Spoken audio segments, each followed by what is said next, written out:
Aí pessoal, nós estamos aqui em cima da ponte do Rio Pequeno e a água, olha como baixou. Estava cobrindo essas duas pedras que a gente aparenta aí, ó. Lá onde o seu Walter está pescando traíra, não dava nem para chegar perto, a água estava bem em cima.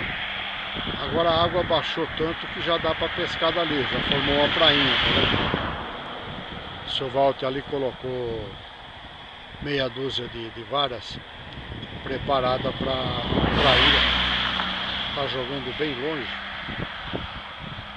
porque aqui nessa beirada aqui é tudo cheio de enrosco. Então ele jogou bem longe. Mas aqui é um lugar muito bonito, muito bom de se pescar também.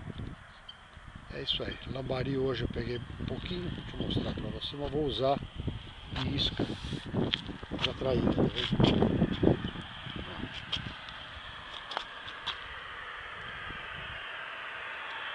Um pouco.